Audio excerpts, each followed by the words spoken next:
கனடாவில் பாரிய காட்டுத்தீ, வெளியேற்றப்பட்ட 6000 பொதுமக்கள்.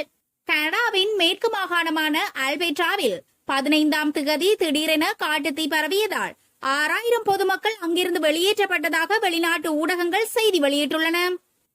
குறித்த பகுதியில் அதிகமாக காற்று வீசிய காரணத்தால் கட்டுக்கடங்காமல் காட்டுத்தீ வேகமாக பரவியதாக குறிப்பிடப்பட்டுள்ளது. தகவலறிந்த தீயணைப்பு வீரர்கள் ஹெலிகாப்டர்கள் மூலம் சம்பவ இடத்திற்கு வந்து அங்குள்ள காப்பு காடுகளில் பரவியிருந்த தீயை அணைக்க போராடினர். இதேவேளை முன்னெச்சரிக்கை நடவடிக்கையாக வனப்பகுதியை ஒட்டி அமைந்துள்ள பீகன் ஹில், அபட்செட், பிரேகிரி கிரீக் உள்ளிட்ட நகரில் வாழ்ந்து வரும் 6000 பொதுமக்கள் பத்திரமாக மீட்கப்பட்டு வெளியேற்றப்பட்டனர். இதனால் அங்குள்ள வீதிகள் மற்றும் முக்கிய சந்திப்புகளில் பொதுமக்கள் முண்டியடித்துக் கொண்டு வெளியேறியதால் அப்பகுதியில் போக்குவரத்து நெரிசல் ஏற்பட்டு சிலர் காயமடைந்ததாக தெரிவிக்கப்பட்டுள்ளமை குறிப்பிடத்தக்கது. ஆஸ்திரேலியாவில் ஈழத்தமிழர்களுக்காக ஒலித்த குரல். ஈவிரக்கமற்ற முள்ளிவாய்க்கால் படுகொலை இடம்பெற்று 15 வருடங்களாவதை குறிக்கும் நிகழ்வு சிட்னியின் டவுன்ஹாலில் நடைபெறவுள்ளதாக ஆஸ்திரேலியாவின் கிரீன் கட்சியின் செனட் டேவிட் ஷீப்ரிட்ஜ் தெரிவித்துள்ளார். இதேவேளை ஈழத்தமிழர்கள் இன்று வரை பாதுகாப்பற்ற நிலையில் உள்ளதாகவும் ஒடுக்குமுறையை எதிர்கொள்வதாகவும் அவர் குறிப்பிட்டுள்ளார். அத்தோடு இலங்கையில் யுத்த குற்றங்களில் ஈடுபட்டவர்கள் இன்று வரை அரசாங்கத்திலும் ராணுவத்திலும் உயர் பதவிகளில் உள்ளதாகவும் அவர் சுட்டிக்காட்டியுள்ளார். மேலும் இதன்போது தமிழர்கள் பலரும் ஆஸ்திரேலியாவில் தஞ்சமடைந்துள்ளதாகவும் அவர்களுக்கு நிரந்தர பாதுகாப்பு வழங்க வேண்டும் என்றும் வலியுறுத்தியுள்ளார். இந்த நிலையில் 2009 நடந்த இனப்படுகொலையின் 15வது வருட நினைவாக பேசியதற்காக பசுமை கட்சியின் செனட்டர் டேவிட் ஷீப்ரிட்ஜுக்கு தமிழ் அகதிகள் பேரவை நன்றி தெரிவித்துள்ளது. உக்ரைனுடனான பேச்சுவார்த்தைக்கு தயார், விளாடிமிர் புதின் பகிரங்கம். ரஷ்யா உக்ரைன் போர் தொடர்பில் பேச்சுவார்த்தைக்கு தயாராக இருப்பதாக ரஷ்ய அதிபர் விளாடிமிர் புதின் தெரிவித்துள்ளார்.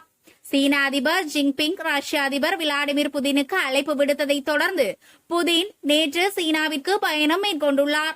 5வது முறையாக பதவியேற்ற பிறகு புதின் மேற்கொள்ளும் முதல் வெளிநாட்டு பயணம் இதுவாகும்.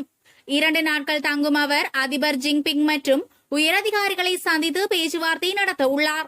சீனா செல்லும் முன் ஊடகவியலாளர்களுக்கு கருத்து தெரிவித்த புதின், உக்ரைன் போர் தொடர்பில் நான் பேச்சுவார்த்தை நடத்த விரும்புவதாக தெரிவித்துள்ளார்.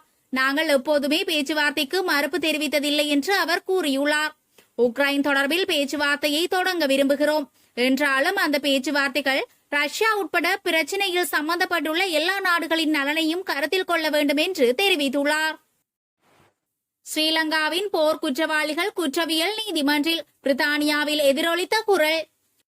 ஸ்ரீலங்காவின் போர் குற்றவாளிகளை அனைத்துலக குற்றவியல் நீதிமன்றில் முன்னிறுத்துவதற்கான ஆதரவை பிரித்தானிய தொழிற்கட்சி தலைவர் கியர் ஸ்டார்மர் வெளியிட்டுள்ளார்.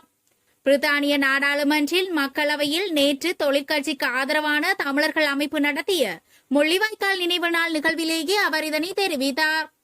ஈழத்தீவில் இடம்பெற்ற யுத்தத்தின் இறுதி கட்டங்களில் படுகொலை செய்யப்பட்டு கொடூரமான அனைத்துலக குற்றமீறல்களுக்கும் ஆளாக்கப்பட்ட பல்லாயிரம் தமிழர்களை நினைவில் நிறுத்தி அவர்களை மதிப்பளிக்கும் வகையில் இந்த நிகழ்வு இடம்பெற்றது. இவ்வாண்டு பிரித்தானியாவில் இடம்பெறும் என எதிர்பார்க்கப்படும் பொது தேர்தலில் தொழிற்கட்சியே வெற்றி பெறும் என கணிப்பிடப்பட்டுள்ளது. கொடூர செயல்களால் பாதிக்கப்பட்ட மற்றும் உயிர் தப்பியோருக்கு அவர்களின் குடும்பத்தினருக்கும் தனது இதயம் நிறைந்த இரங்கலையும் ஸ்டார்மர் தெரிவித்தார். முள்ளிவாய்க்கால் நினைவேந்தலுக்கான நாள் மட்டுமன்றி அவசரமாக நீதி கிட்ட வேண்டியதை நினைவூட்டும் பதிவு என்பதையும் ஸ்டார்மர் வலியுறுத்தினார்.